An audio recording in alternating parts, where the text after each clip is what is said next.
So last week we introduced you to a farm that we call the Scratch 80. It's an 80-acre farm. We showed you through the Hunt Stand app how we map everything out. Showed you where we want to put native warm season grasses, where the food plots need to go, even a few stand locations. And that's all fine and dandy until you get right down to it and the work comes. And how do you implement it? And what are the plans going forward on how to get this stuff done? What's the plan, Lou? Well, we're kind of a pretty exciting deal here. This is an 80-acre farm one of our friends purchased here real recently, and he said, boys, just do whatever you got to do to make it a great place for all wildlife. So we're going to see what we can do with this little rectangular 80. 40 on this side of the house, 40 on that side of the house. We're kind of right in the middle of the farm right here, so we've got a good water source here at the old homestead. A lot of history on this farm, I'm assuming, and we're going to do our best to clean it up and make it good for the wildlife. We're not so concerned about any income as far as producing any. We're probably going to put some of it into some really good hay ground, alfalfa, clover, that sort of thing, but I'd say 60 to 70% of it we're going to make sure it's good for the habitat, and I'm excited to get this stuff killed off so we can start drilling in our switchgrass here within the next 30 days. We're kind of up against the clock, but I think we're gonna be able to get it done just in time. Of course, weather pending. We might actually try to get some beans. We're gonna plant some soybeans for the deer. We're gonna maybe get them in today because we got rain coming this weekend. So this is a blank canvas.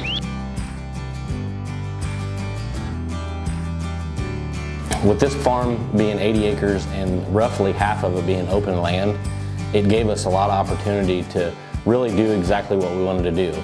And I believe that the most important part of this farm going forward is going to be the native warm season grass component. And if you've ever dealt with installing, growing, and kind of manicuring a native warm season grass stand, you know how hard it is to get it going. It takes a long time, it takes a lot of patience, and it takes doing things at the right timing. This year we're kind of behind the 8 ball because we didn't really get to access the farm until mid-May, but we know that native warm season grasses it's going to be a 2 to 3 year deal, and we want to try to get those in this first year. So that is what we're really concentrating on right now.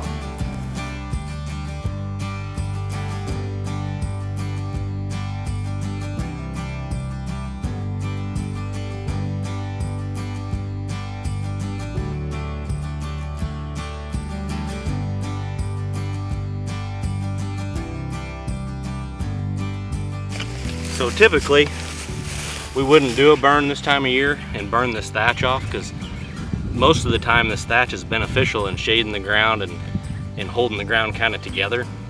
But this particular spot, it's about 6 acres.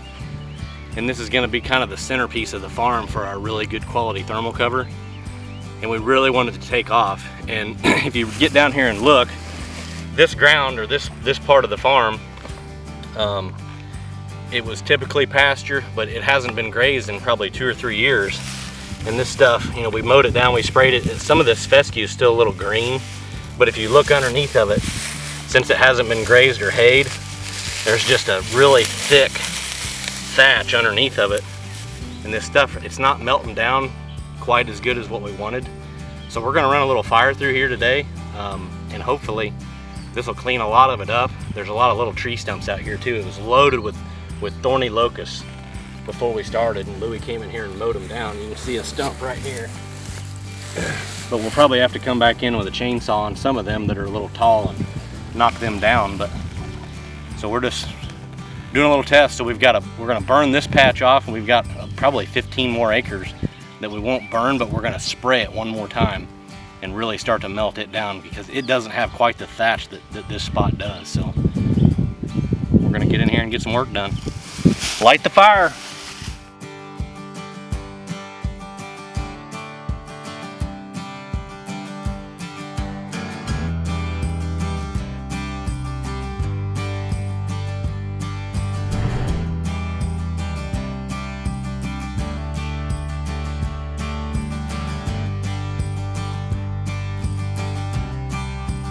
It was the first week of July. Our finally in here to plant our switchgrass. And we're a little bit late. Normally I like to try to get that in by the first 10 days of June. But we had 2 solid weeks of nothing but straight rain.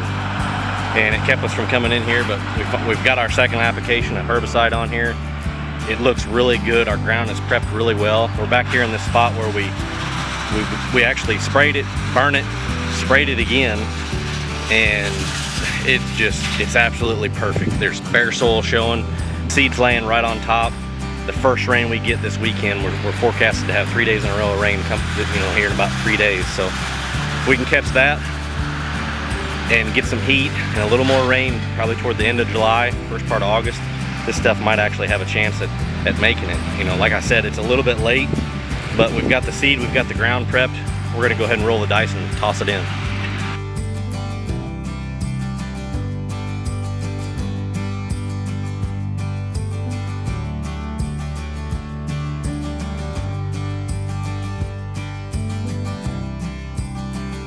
I don't know. I think it's going on the ground pretty good, isn't it? Yeah. Yeah, I mean, I can see it laying on top right there. It just took a little while to fine tune it, but we got the drill kind of calibrated right. The coulters aren't going in very far, and see a lot of seed laying on top. So now we just need this rain to come here this weekend, or here in a couple days, maybe tomorrow. We'll see. Better late than never. I mean, this is probably the best prep that we could have on the whole farm. I mean, we've got a lot more of this that we got to plant. That we've got a lot of thatch, but like I said, this is where we burnt. We sprayed it, burned it, sprayed it again, and we've got a little bit of horse nettle out here, but it's dinged pretty hard. But if you look, Louie already sent the drill through here. You can see the marks that the coulters made. We really don't need those. Really, all we're doing is a controlled spill now. So there's a seed there. There's a seed there. If you back up, there's another one there. There's another one there. And I'm sure there's a bunch more that we're not seeing that those press wheels might have just pressed into the soil. But this is a common misconception that people have, is they think they need to actually drill this switchgrass into the soil, and that's not the case. The first rain we get, that tiny little seed right there, and I don't know if you can even see it, but that thing will just go right into the soil and it'll sprout. It'll come up. 70 to 80% of the seed that you're planting, you want that laying right on top. And we've got moisture in the ground. We just need one little rain and this stuff will be dynamite.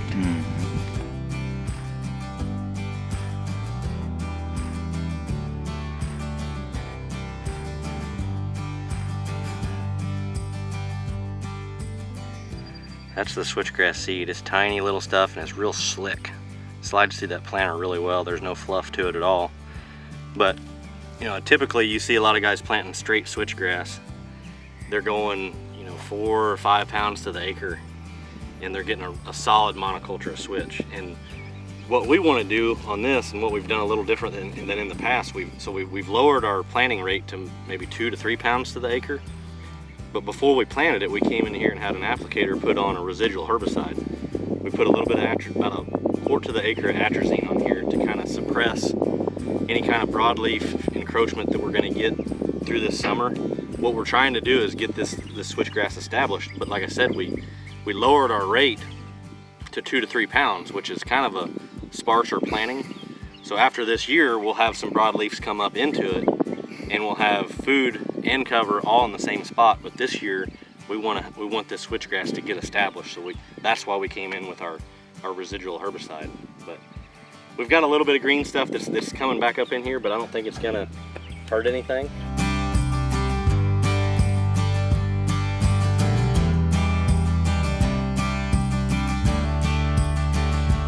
Plan's coming along fairly well. We got a little bit delayed by some rain, some weather.